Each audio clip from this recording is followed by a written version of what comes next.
I can't close my legs, she whispered, her voice trembling with a pain that no human should ever have to endure. Chayton, an Apache outcast who thought he had seen every horror the frontier had to offer, froze. He looked down, expecting a wound, perhaps a snake bite. But what he saw made his blood run cold. It wasn't just an injury, it was a message. A message written in iron and blood that would turn a lonely exile into the most hunted man in the West. This isn't just a story about survival. It's the untold truth of the lost gold of the dragoons. And what Chayton found that day changed history forever. Watch until the end, because the twist in the final minutes will leave you questioning everything you know about the Wild West. The Dragoon Mountains did not forgive. They merely tolerated the living, provided they knew their place. For Chayton, a man whose name meant falcon, but who lived like a ghost, the mountains were the only family he had left. Exiled from his band for a crime he didn't commit, the murder of a peace chief, he roamed the high ridges of the Arizona Territory, a shadow in a dying world. It was 1882. The summer heat was a physical weight, pressing down on the scrub brush and the red dust. Chayton crouched on a limestone outcrop, his Winchester 73 resting across his knees. He was tracking a cougar that had been laming horses near the Tombstone Pass, but the wind carried a sound that didn't belong to a cat. It was a sob, a low, jagged sound of human misery. Chayton didn't move at first. In these hills, a cry for help was often a dinner bell for a trap. Bandits, desperate and starving, would use women as bait. But the second cry was different. It held the raw, guttural vibration of agony that could not be faked. He moved. He descended the scree slope with the silence of smoke, his moccasins finding purchase where a white man's boot would have slipped. He followed the sound into a narrow box canyon, a place where the shadows grew long and cold, even at high noon. There, at the base of a twisted juniper tree, she lay. She was dressed in the tatters of what was once a fine blue silk dress, the kind worn by the wives of bankers in San Francisco, not travelers in the Apache lands. Her bonnet was gone, her blonde hair matted with sweat and dirt. Her face was pale, the color of old ash. Chayton approached from her blind side, his rifle leveled. "You are far from the road, woman," he said, his voice raspy from days of silence. The woman jolted, her eyes flying open. They were green, piercing, and filled with a terror that quickly shifted to a desperate plea. She tried to scramble backward, but her body seized, and she let out a scream that echoed off the canyon walls. "Help me," she gasped, her chest heaving. "Please, just kill me or help me." Chayton lowered the rifle slightly, but didn't step closer. "Who are you? Where are your people?" "Dead," she rasped. "All dead. The wagon? The cliff? I crawled." She swallowed hard, her tongue darting out to wet, cracked lips. "My name is Ilara Vance." Chayton knew the name Vance. Silas Vance was a cattle baron in Tucson, a man who owned half the judges in the territory. If this was his kin, she was worth a fortune, or a death sentence. "Stand up, Ilara Vance," Chayton commanded. "If you can crawl, you can stand. The sun is dropping. The coyotes will be here soon." She shook her head violently, tears cutting tracks through the dust on her cheeks. She gripped the hem of her ruined dress, her knuckles white. "I can't," she whispered. "Why?" Chayton stepped closer, his hunter's eyes scanning her for a weapon. "Are your legs broken?" She looked up at him, and for a moment, the fear vanished, replaced by a strange, horrific shame. "I can't close my legs," she told him. Chayton frowned. The phrasing was odd, unnatural. He stepped forward, kneeling beside her, ignoring the smell of dried blood and fear. "Show me." Alara hesitated, then squeezed her eyes shut and pulled the heavy, torn fabric of her skirt up. Chayton looked down. He expected a shattered pelvis, or perhaps the gruesome result of a riding accident. What he saw was unbelievable. Her legs were forced apart, not by bone or muscle, but by a massive rusted bear trap. But it wasn't just a trap. The jaws of the iron beast had snapped shut, but they hadn't closed all the way. Jammed into the mechanism, preventing the serrated teeth from severing her leg completely, was a solid rectangular bar. It glinted in the fading light. Gold. Chayton reached out, his rough fingers brushing the metal. It was a standard U.S. Army bullion bar, stamped with the eagle and the year 1865.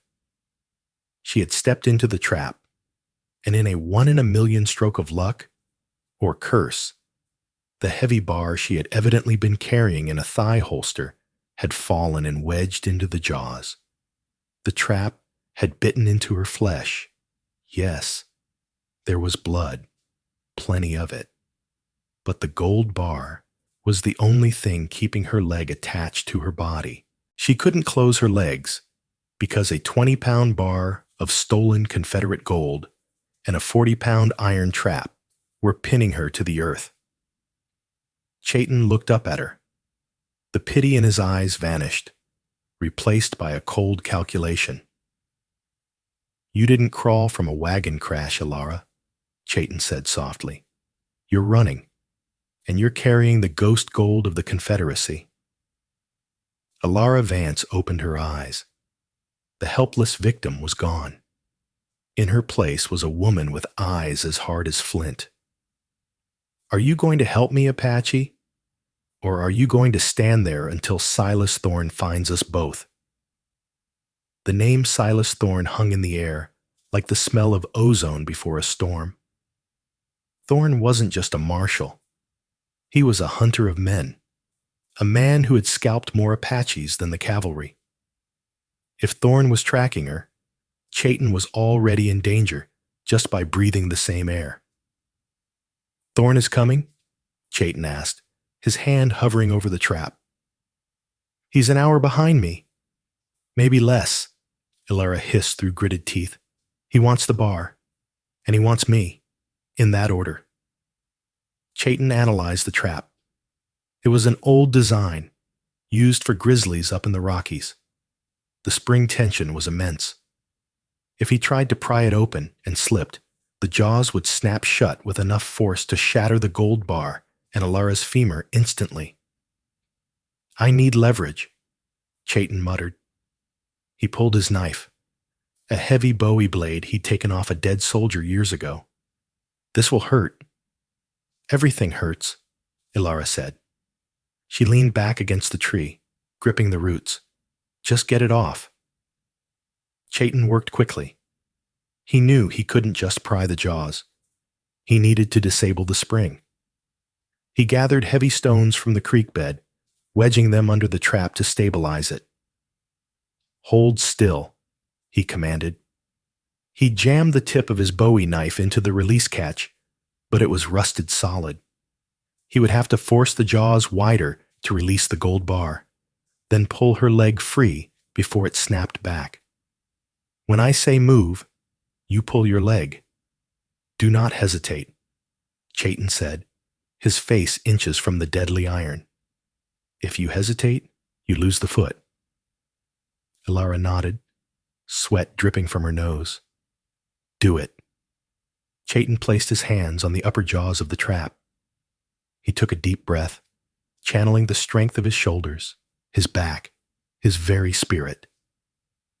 With a guttural roar, he pulled. The rusty hinges screamed. The jaws widened by a fraction of an inch. "Now!" Chayton shouted. Alara screamed, a high-pitched sound of pure agony as she yanked her leg backward. The jagged teeth scraped against her shin, tearing skin but missing the bone. She rolled away, gasping. Clang! Chayton let go. The trap slammed shut, the teeth biting into the gold bar with a spark that lit up the twilight. The bar was caught fast, but Alara was free. Chayton didn't celebrate. He grabbed the trap, heavy with the gold, and hurled it into the thick brush. He then scooped Alara up into his arms. She was lighter than he expected, frail beneath the layers of silk and dirt. "My gold," she murmured, reaching out weakly toward the brush. "Leave it," Chayton growled. "Gold is heavy. Life is light. We travel light." He carried her up the scree slope, moving toward the high caves. He knew these mountains better than any map maker. He knew where the wind hid the scent of blood and where the rock held no footprints. They reached a shallow cave, hidden behind a curtain of hanging vines, just as the sun dipped below the horizon. Chayton laid her down on a bed of dry pine needles. He quickly tore a strip from his own shirt and bound her leg. The wound was ugly, deep punctures from the trap's teeth, but the artery was intact. "Thorn," Alara whispered, her eyes closing. "He's not alone. He has the Red Sash Gang with him." Chayton froze while tending the fire. The Red Sash Gang. Mercenaries. Killers who killed for sport. "Why, Alara?" Chayton asked, sitting back on his heels. "Why does a woman like you have a bar of the lost gold?" Alara looked at him, her face illuminated by the flickering flames of the small, smokeless fire he had built. "Because," she said, her voice hardening, "I didn't steal it from the Confederacy. I stole it from my husband." "Silas Vance?" "No," she said, looking Chayton dead in the eye. "My husband isn't Vance. My husband is Marshal Silas Thorne. And that gold is the price he was paid to betray your people 10 years ago." The revelation hung between them. Chayton stared at the woman. He remembered the betrayal well. 10 years ago, a peace treaty was supposed to be signed at Fort Bowie. The Apache leaders came unarmed. They were slaughtered. The official report said it was a misunderstanding, a rogue soldier. But the Apache knew. Someone had been paid to open the gates early. Someone had been paid to look the other way. "Thorne," Chayton said, the name tasting like bile. "He was a lieutenant then." "He was," Alara confirmed, wincing as she shifted her leg, "and he was paid 50 bars of gold by the mining companies to clear the land. He buried them. He's been living off a few ounces here and there, afraid to spend it all and draw attention. I found the map. I found the cash." "And you took 1 bar?" "I couldn't carry more," she said bitterly. "I took one to prove it, to take it to the governor and Prescott, to show them he's a murderer and a thief." Chayton looked at her skeptically. "Or you took it to run away and live like a queen in Mexico." Alara laughed, a dry, brittle sound. "Look at me, Apache. Do I look like a queen? I have nothing. Thorne killed my brother when he tried to expose him. He beats me for sport. I didn't take the gold for greed. I took it for revenge." Chayton wanted to believe her, but trust was a luxury he couldn't afford. He stood up and moved to the mouth of the cave. Below, in the valley, he saw them. Torches. A line of fire moving through the darkness like a snake. There were at least 10 riders. They were tracking the blood. "They found the trap," Chayton said, his voice devoid of emotion. "They found the gold in it. Now they know you are hurt. They will move faster." "What do we do?" Alara asked. "We move," Chayton said, "through the Devil's Spine." Ilara's eyes widened. "The Devil's Spine? Even the mules won't cross that ridge at night. It's suicide." "Staying here is suicide," Chayton said. "Thorne will circle the mountain. He expects us to go down toward the water. We go up, where the air is thin and the rock is loose. He returned to her, offering a hand. Can you ride? I don't have a horse. I do. Chayton whistled low, a sound like a nightjar. A moment later, a small, sturdy Mustang emerged from the shadows of the scrub oak. It was Chayton's horse, Banta. He helped Alara onto the horse. She hissed in pain but held the pommel tight. Chayton took the reins. We go silent, he warned. If you scream, we die. They began the ascent. The Devil's Spine was a razor-thin ridge of granite that separated the Dragoon Range from the desolate salt flats beyond. A fall to the left meant a 1,000-foot drop. A fall to the right meant sliding into a canyon filled with chala cactus. As they climbed, the wind whipped around them. Chayton led the horse, feeling every loose stone before he put his weight on it. Alara swayed in the saddle, fever beginning to set in from her infection. Suddenly, a gunshot cracked through the night air. The bullet struck the rock inches from Chayton's head, sending stone splinters into his cheek. Down! He shouted, pulling the horse behind a boulder. Below them, on a lower ridge, 3 men had spotted their silhouette against the moon. There they are, a voice bellowed. It was a deep, booming voice that Chayton recognized instantly. Silas Thorne. Don't shoot the woman, Thorne roared. Aim for the buck. I want him gutted. Bullets began to rain down on their position. Chayton raised his Winchester. He was outnumbered, outgunned, and trapped on a cliff edge. Alara, Chayton yelled over the gunfire. Do you trust me? No, she screamed back. Good. Hold on. Chayton slapped the horse's rump hard. But instead of guiding it up the path, he steered it toward a narrow, dark fissure in the rock face, a slide that looked like it led straight into the abyss. Chayton, no! The horse plunged into the darkness, sliding down the steep shale chute. Chayton jumped after them, sliding on his back, firing his rifle blindly back at the ridge above. They tumbled into the blackness, dust choking them, the sounds of Thorne's men fading into the distance as they fell into the bowels of the mountain. They landed in a heap of soft sand and bat guano at the bottom of a sinkhole. The horse whinnied, shaken but unhurt. Alara had been thrown clear. Chayton stood up, dusting himself off. It was pitch black, save for a small opening high above where the moon shone through. Are we dead? Alara groaned from the darkness.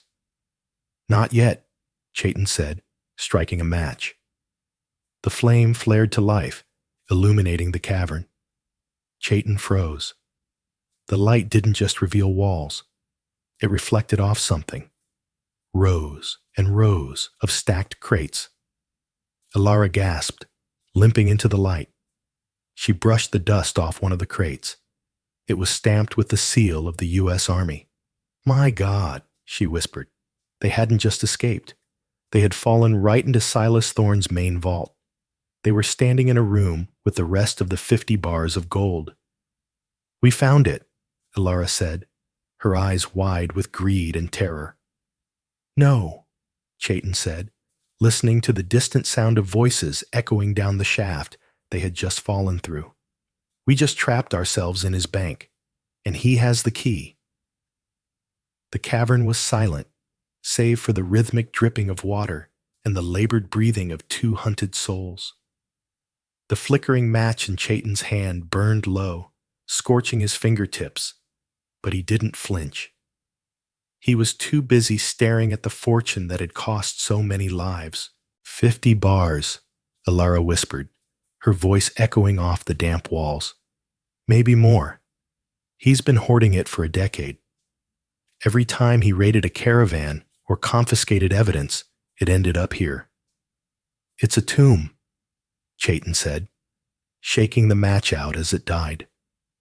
Darkness swallowed them again. And we are the bodies. Above them, the shaft they had fallen through was becoming a hive of activity. Ropes were being lowered.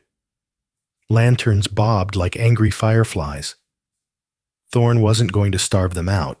He was coming down to execute them. "We need to move," Chayton whispered. "Is there another way out?" "I don't know," Ilara admitted. "I saw the map, but it only showed the entrance. He never wrote down the exits." Chayton grabbed her arm, guiding her through the blackness. He didn't need eyes to navigate. He used his feet to feel the draft. Air was moving through the cavern, cool and fresh, coming from deep within the rock. "This way," he commanded. They stumbled past the crates of gold, the wooden boxes rough against their hands. As they moved deeper into the fissure, the sounds of boots hitting the cavern floor behind them echoed. "I see them," a voice shouted. It was Dutch, Thorn's second in command. "They're heading into the drifts." "Flush them out," Thorn's voice boomed, distorted by the acoustics. "Use the dynamite." Chayton's blood ran cold. He grabbed Ilara and shoved her into a narrow side tunnel just as a deafening boom shook the mountain.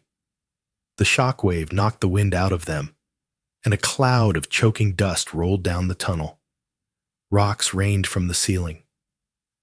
"He's trying to bury us," Ilara coughed, shielding her head. "No," Chayton said, wiping dust from his eyes. "He's trying to seal the back exits. He wants to funnel us into a kill zone." They scrambled deeper. The tunnel narrowed, turning from a natural cavern into a man-made shaft. Square-set timbers, rotted with age, held up the roof. This was an old Spanish silver mine, abandoned a century ago. They ran, or rather hobbled, for what felt like miles. Ilara's leg was bleeding again, the bandage soaked through. She was slowing down, her weight leaning heavier on Chayton with every step. "Leave me," she gasped, collapsing against the support beam. I can't do it." Chayton looked back. The light of the pursuers' lanterns was getting closer. He looked at Ilara. He saw the fire in her eyes dimming. "I do not leave wounded behind," Chayton said. He reached into his belt and pulled out a small leather pouch. He took a pinch of dried leaves, peyote, and forced them into her mouth. "Chew. It will numb the pain. It will make you run." She chewed, grimacing at the bitter taste. Within moments, her pupils dilated. She nodded, a manic energy seizing her. Okay. They pressed on until the tunnel opened up into a massive underground chamber, split by a rushing subterranean river. A single, rotted wooden bridge spanned the black water. "Cross it," Chayton ordered.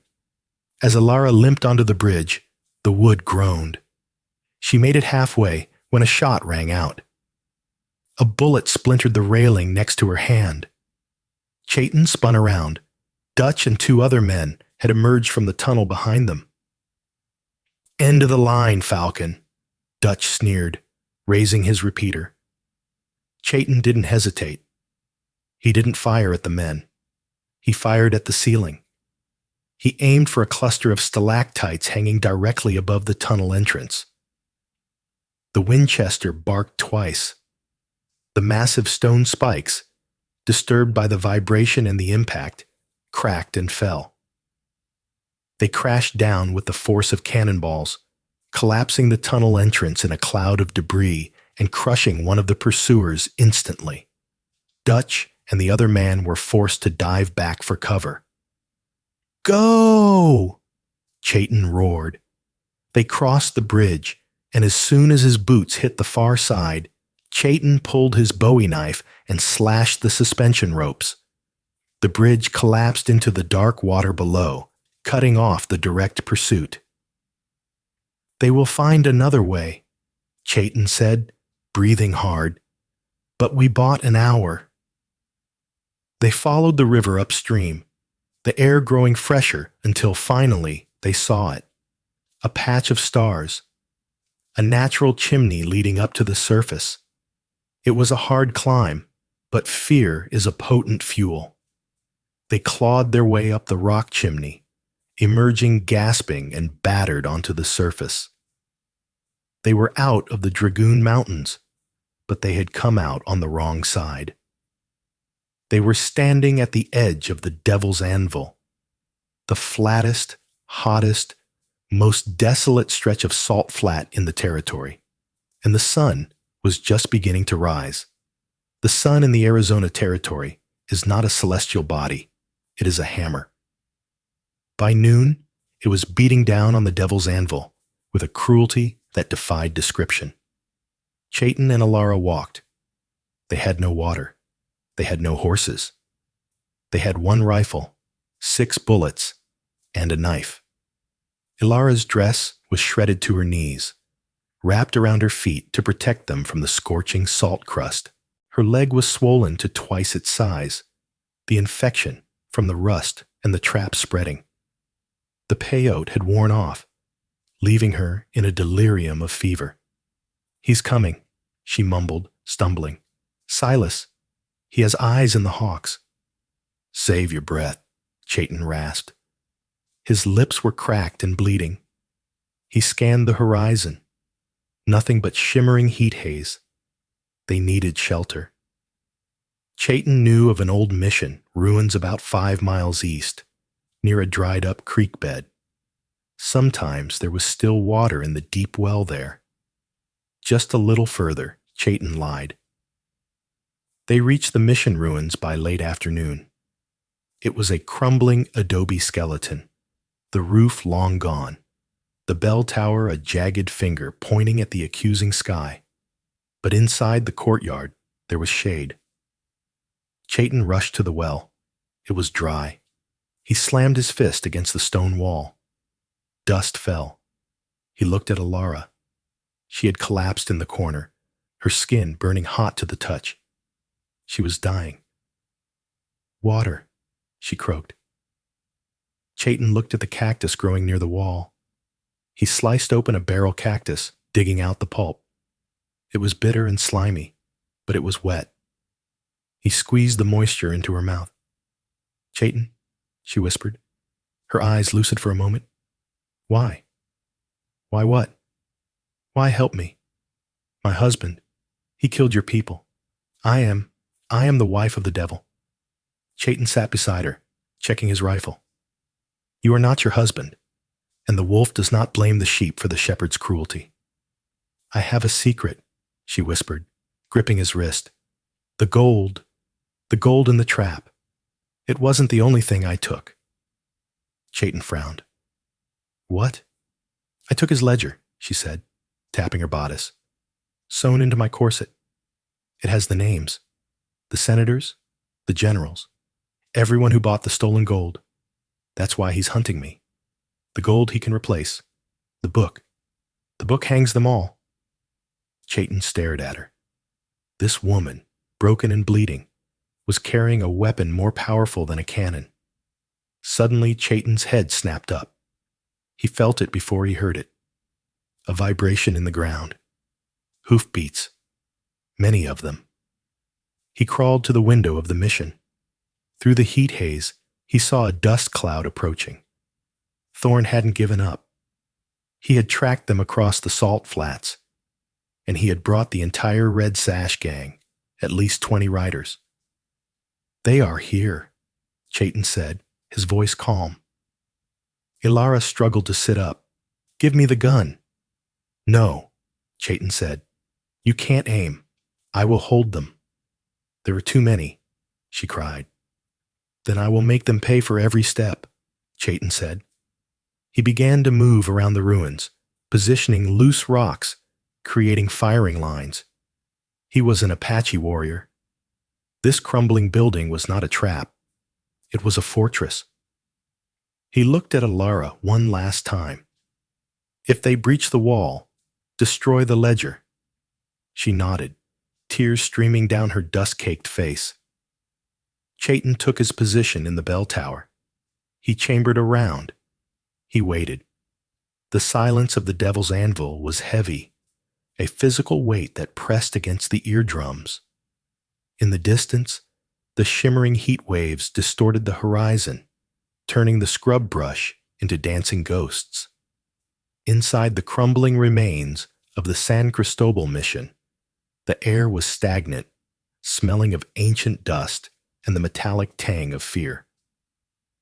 Chayton crouched by the northern window, a narrow slit in the thick adobe wall that had once served as an arrow loop for Spanish friars terrified of his ancestors. He didn't look through the opening. That was a good way to catch a bullet. Instead, he watched the shadows on the salt flat. "They are spreading out," Chayton said, his voice a dry rasp. He began to count, his mind shifting into a cold, predatory rhythm. 4 riders to the east, 6 to the west. The main body is coming up the center. Alara lay huddled in the corner where the shadows were deepest. The fever was ravaging her. Her skin was the color of parchment, tight against her cheekbones, and her breath came in shallow, rattling gasps. But her eyes were open, fixed on him. "How many?" she asked weakly. 20, maybe 22, Chayton lied. There were 30 men out there. The Red Sash gang had brought everyone. He checked his Winchester. 3 rounds in the tube, 1 in the chamber. He touched the belt at his waist. He had the Bowie knife and a handful of loose cartridges he'd scavenged, but they were the wrong caliber for his rifle. They were useless brass tokens of a fight he couldn't win. "Chayton," Alara whispered. She tried to push herself up, her hand trembling as she reached for a heavy stone near her feet. "I won't let them take me back. Not alive." "Put the rock down, Alara," Chayton said, moving to the southern wall. "Today is a good day to fight. Dying is for tomorrow." Outside, the thunder of hooves stopped. The silence returned, sharper this time. Then a voice boomed across the flats, amplified by the strange acoustics of the salt basin. "I know you're in there, boy." It was Silas Thorne. His voice wasn't angry. It was jovial, the tone of a man who has already won the poker hand and is just waiting to rake in the chips. "And I know you have my wife. Send her out, Apache. You walk out with your hands on your head, and I'll make it quick. A bullet to the heart. No rope. That's a white man's promise." Chayton ignored the taunt. He was watching the wind. It was blowing from the south, kicking up a screen of white alkali dust. That was his ally. "Get down," Chayton hissed. A split second later, the world exploded. A volley of gunfire erupted from the scrub brush 300 yards out. Bullets slammed into the adobe walls, kicking up geysers of red dust. They were suppressing fire, meant to keep heads down while the flankers moved up. Chunks of dried mud rained down on Alara, who curled into a ball, shielding her head with her arms. Chayton didn't return fire. He waited. He tracked the rhythm of the shots. Crack thump, crack thump. He saw movement to his left. A rider, bold and foolish, was galloping toward the cover of a mesquite bush closer to the wall. Chayton rose, the Winchester becoming an extension of his body. He didn't aim. He simply pointed. Bang. The shot was deafening in the enclosed space.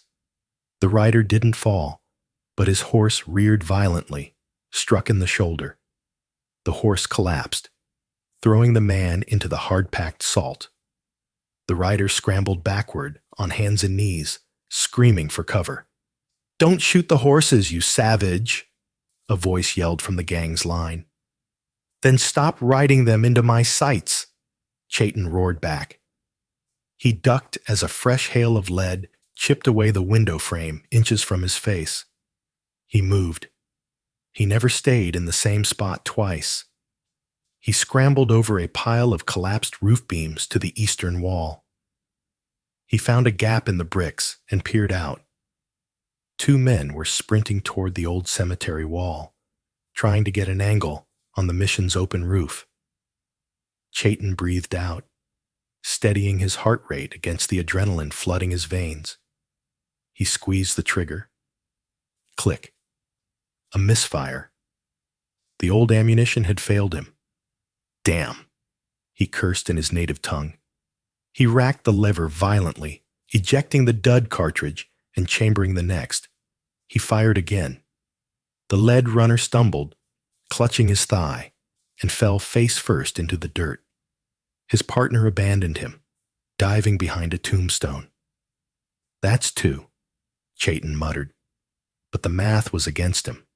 2 down, 28 to go. And he had 2 bullets left. The shooting stopped abruptly. The sudden quiet was more terrifying than the noise. "He's out of ammo," someone shouted. "Rush him." "Hold!" Thorne's voice cut through the chaos. "He's baiting you. He wants you close." Chayton wiped sweat from his eyes. The heat inside the ruins was becoming an oven. The sun was baking the adobe, and the lack of airflow was suffocating. He crawled back to Alara. She was shivering despite the heat. "Here," she said, her voice barely audible. She was fumbling with the hem of her torn dress. She pulled out a small Derringer pistol. It was a toy, really, a pearl-handled thing meant for a handbag. I forgot I had it." Chayton took the tiny weapon. It had 2 shots. It was accurate only at point-blank range. "It is enough," he said gently. "Why are you doing this?" Alara asked, tears cutting tracks through the grime on her face. "You could have left me in the canyon. You could have slipped away in the dark." Chayton looked at the door, bracing a heavy timber against it. "A man is defined by what he protects, Alara. Thorne protects his gold. I protect the truth." "The truth won't stop bullets," she sobbed. "No," Chayton admitted, checking the Derringer, "but it makes them lighter." A heavy thud against the roofless wall shook the ground, then another. "Torches!" Chayton yelled. Flaming brands, soaked in kerosene, arched over the walls. They landed in the dry brush and tumbled rubble of the courtyard. The tinder-dry tumbleweeds that had accumulated in the corners caught fire instantly. Thick, black smoke began to billow, filling the small space. It stung the eyes and burned the throat. "Burn them out like rats!" Dutch's voice screamed with glee. The heat spiked.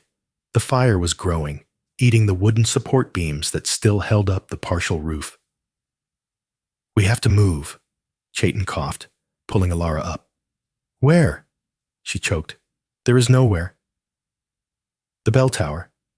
Chayton pointed to the stone structure that was the only part of the mission not made of wood. "It's stone.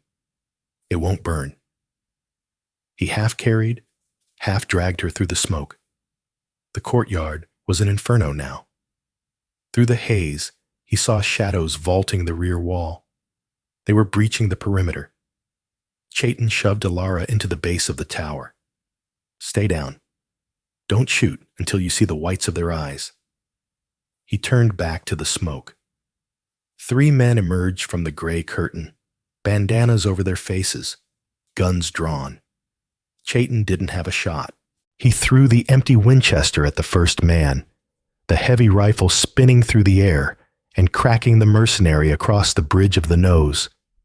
The man went down. The second man fired, the bullet grazing Chayton's ribs, a searing line of fire. Chayton didn't stop. He closed the distance in a blur of motion, his Bowie knife flashing in the firelight. He parried the pistol barrel with his forearm and drove the knife into the man's shoulder. The man screamed and dropped his gun. Chayton spun him around, using him as a human shield as the third man fired. The bullet hit the mercenary. Chayton shoved the dying man forward, knocking the shooter off balance, and lunged.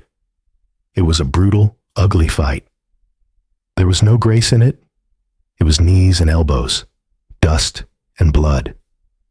Chayton wrestled the third man to the ground, slamming his head against the stone floor until he stopped moving. Chayton grabbed the fallen man's Colt peacemaker.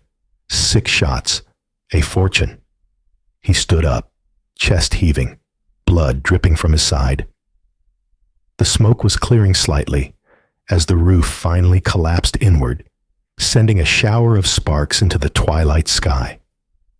Through the shimmering heat and the falling ash, the front gates of the mission groaned and gave way. Silas Thorne stepped through the breach. He looked monstrous.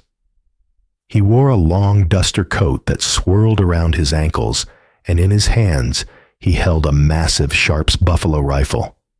Behind him, a dozen men fanned out, their weapons leveled at Chayton. Chayton raised the stolen Colt, but before he could align the sights, a deafening boom echoed through the ruins. Crack. Thorne hadn't fired a bullet. He had fired the heavy wooden stock of the buffalo rifle, swinging it like a club as he stepped out of the smoke. He had moved with a speed that belied his size. The blow caught Chayton on the temple. The world tilted on its axis. Chayton's vision swam, splitting into 2, then 3 images. His knees hit the dirt. He tried to raise the pistol, but his arm felt like it was made of lead. The gun slipped from his numb fingers. A boot slammed into his chest, pinning him to the ground. Chayton gasped for air, looking up into the barrel of the Sharps rifle. Silas Thorne stood over him, silhouetted against the burning ruins of the mission. "You have spirit, Apache," Thorne said, his voice calm, terrifyingly conversational. "I'll give you that. But spirit doesn't spend." Thorne kicked Chayton in the jaw, sending him into darkness. When consciousness returned, it came with pain. Chayton was on his knees, his hands bound tightly behind his back, with rawhide that bit into his skin. The fire had died down to glowing embers, casting long, dancing shadows against the walls. Ilara was 10 feet away. Dutch had her by the hair, forcing her to watch. Thorne was pacing in front of them. He held something in his hand. The ledger.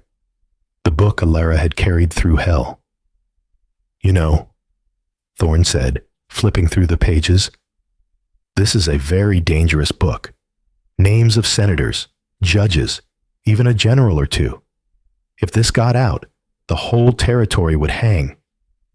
"They should hang," Ilara spat, her voice surprisingly strong. "You're a thief and a murderer, Silas." Thorne stopped pacing. He looked at his wife with a look of genuine disappointment. "I am a builder, Ilara. I build order out of chaos. And sometimes the foundation requires cement." He ripped a handful of pages from the ledger and tossed them onto the embers. They curled, blackened, and burst into flame. "No!" Ilara screamed, struggling against Dutch's grip.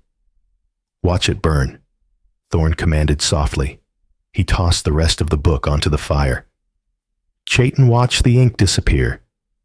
The evidence was gone. The leverage was gone. The history of the massacre, the names of the men who had betrayed his people, all turning to ash in the wind. Thorne turned to Chayton, drawing a gold-plated revolver from a holster on his hip. It gleamed in the firelight, a symbol of his arrogance.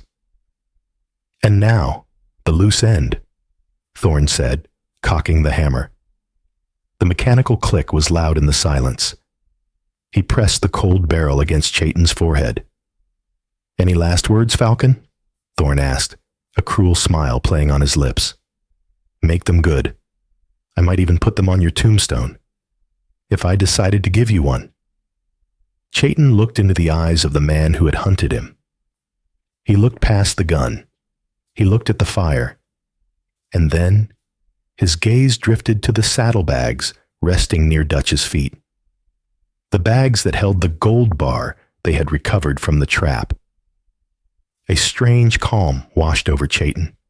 The pain in his head receded. "Yes," Chayton said, his voice low but steady, carrying across the courtyard. "Look at the trap." Thorne frowned, the gun not wavering. "What are you babbling about?" "The bear trap," Chayton said, a small, knowing smile touching his bloody lips. "The one she stepped in. You said it, didn't you?" "I said a dozen of them," Thorne sneered. "Standard procedure for catching vermin." "Did you look at the gold bar that was jammed in its jaws?" Chayton asked. "Really look at it." "I have 50 more just like it in the mountain," Thorne scoffed. "I don't care about a scratch on one bar." "You should," Chayton said, his eyes locking onto Thorne's, "because I looked at it closely before I threw it into the bush. The teeth of the trap bit deep, deeper than they should have." Thorne's finger tightened on the trigger, but he didn't pull it. And, Chayton whispered, delivering the words like a knife to the gut. "Beneath the gold plating, it was gray. It was lead, Silas. Heavy, dull, worthless lead." Thorne froze. The smile vanished. For the first time in 10 years, the mask of the untouchable marshal slipped, revealing the terrified thief beneath. The silence that followed Chayton's accusation was heavier than the iron trap that had started this nightmare. The fire in the courtyard had burned down to a bed of pulsing red coals, casting an eerie, unstable light on the faces of the men standing in the ruins.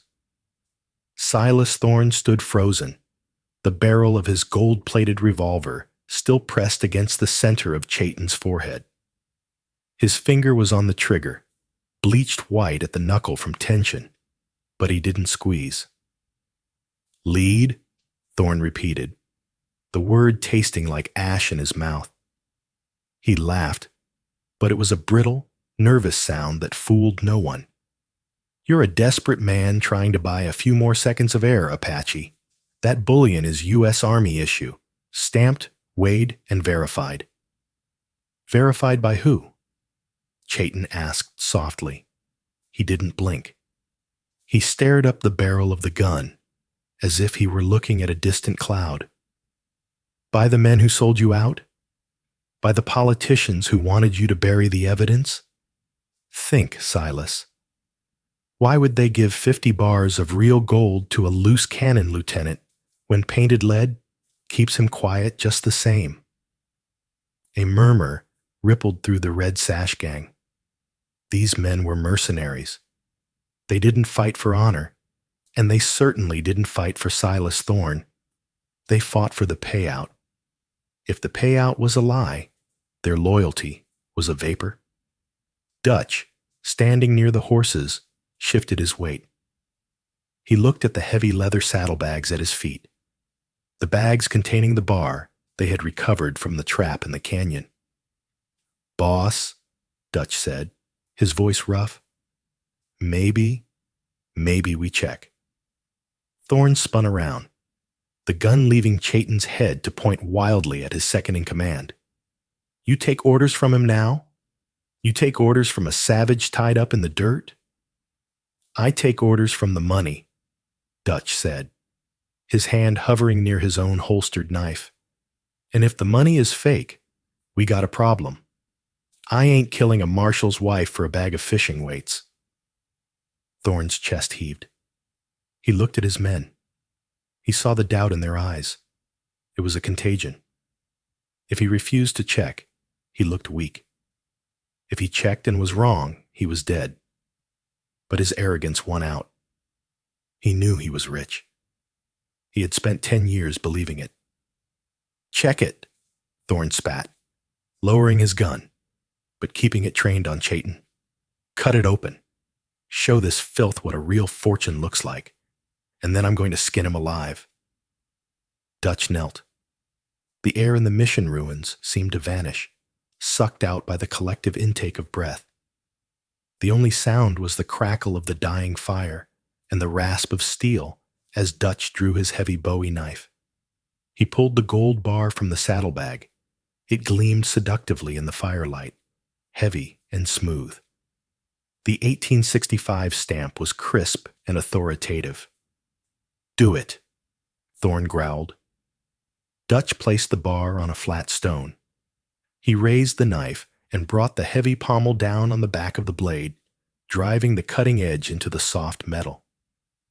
He twisted the knife, gouging out a deep curl of metal.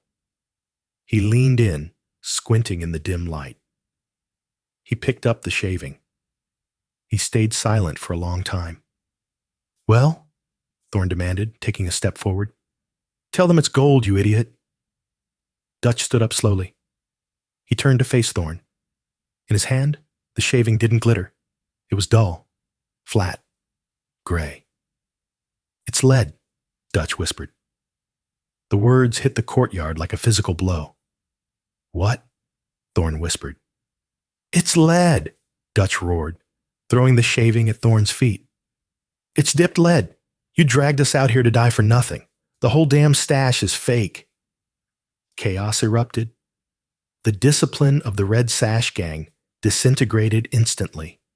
Men began shouting, cursing, and turning on each other. Two mercenaries immediately ran for their horses. "You lied to us, Thorne," another man shouted, raising his rifle. "No, no, look at it," Thorne screamed, panic finally cracking his voice. He dropped to his knees, scrabbling in the dirt for the shaving. "It has to be gold. I earned it. I killed for it." He held the shaving up to the firelight, his hands shaking so violently he could barely focus. This was the moment. The eye of the storm. Chayton, forgotten in the uproar, had been working his wrist against the sharp edge of a protruding obsidian rock behind his back. He felt the rawhide snap. "Elara!" Chayton shouted. Thorne looked up, distracted by the shout, his world already shattered. Chayton didn't stand up. He didn't have the leverage. Instead, he rolled backward, coiling his body like a spring, and lashed out with both legs. His moccasins connected with Thorne's chest with the force of a mule kick. The breath left Thorne in a wheeze. He flew backward, crashing into the fire. The gold-plated gun, the symbol of his fraudulent power, skittered across the dirt. "Run!" Chayton yelled, scrambling to his feet and grabbing a burning brand from the fire to use as a weapon. But Elara didn't run. She saw the gun. It lay in the dust, equidistant between her and Dutch. Dutch lunged for it. Elara threw herself forward, not with grace, but with the desperation of a woman who had been a victim for too long.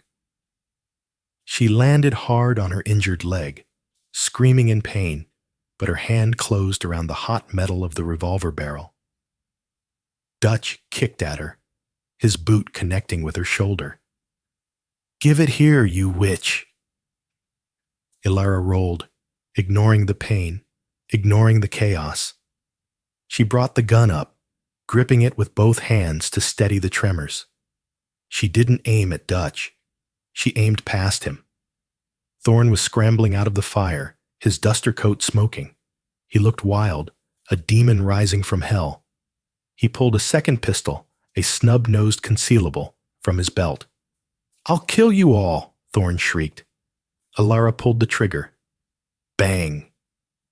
The recoil of the heavy caliber revolver jerked her arms up.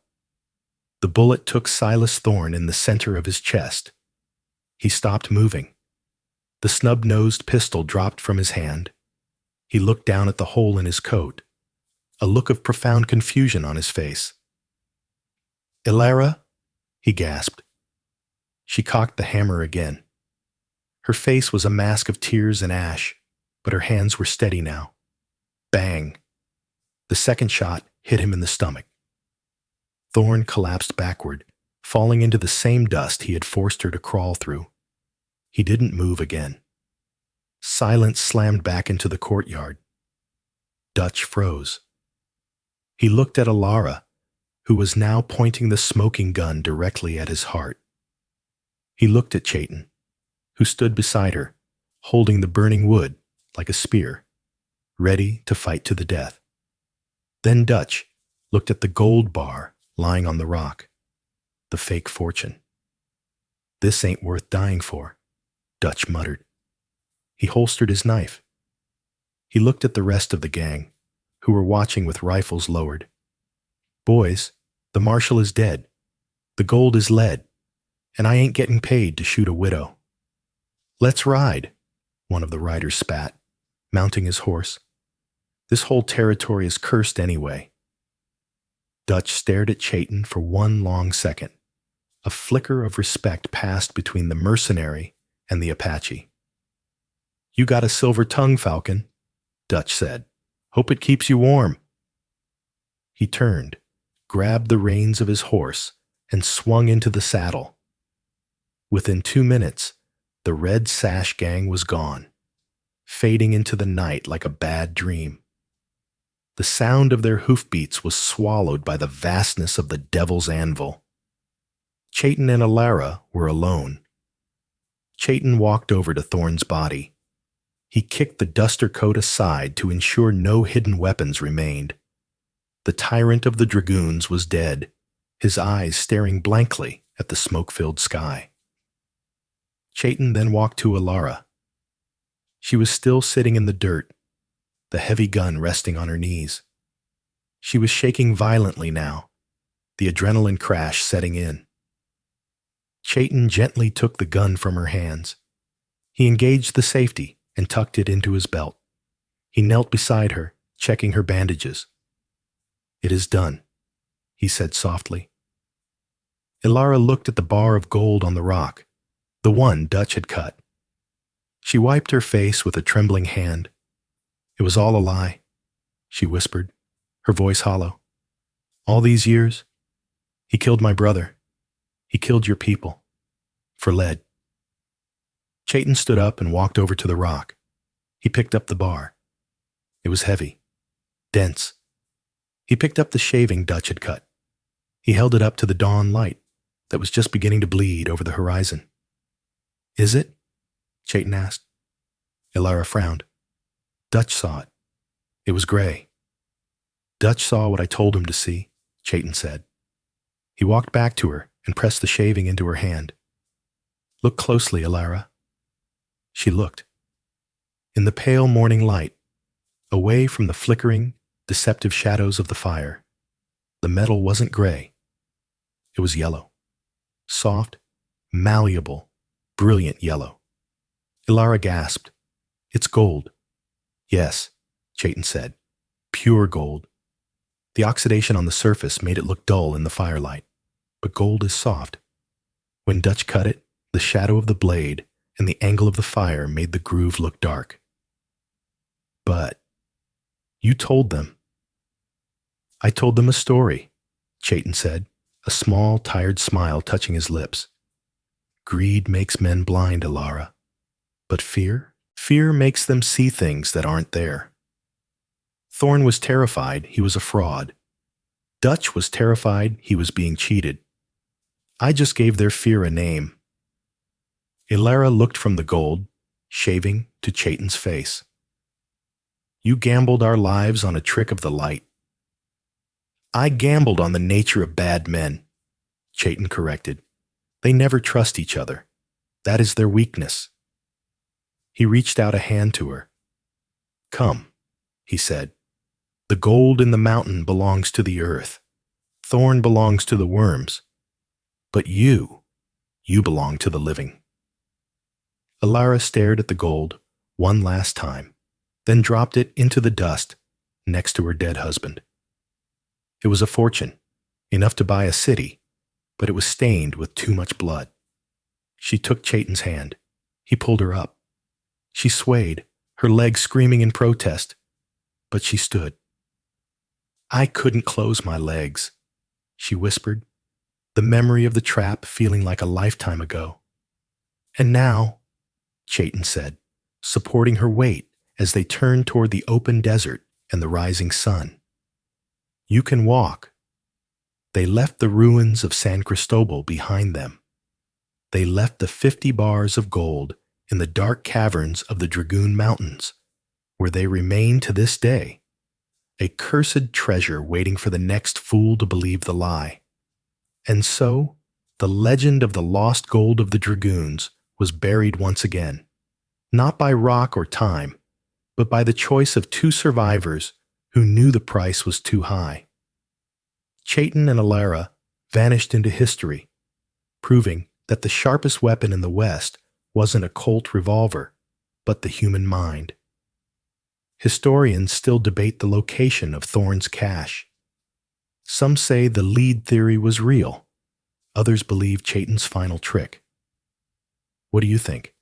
Did Chayton leave millions in the dust, or was the gold fake all along? Drop your theories in the comments below. If this story had you on the edge of your seat, please hit that like button. It really helps the channel grow. Share this video with a friend who loves a good Western mystery, and don't forget to subscribe and ring the bell for more tales from the frontier. Thanks for watching, and we'll see you on the next trail.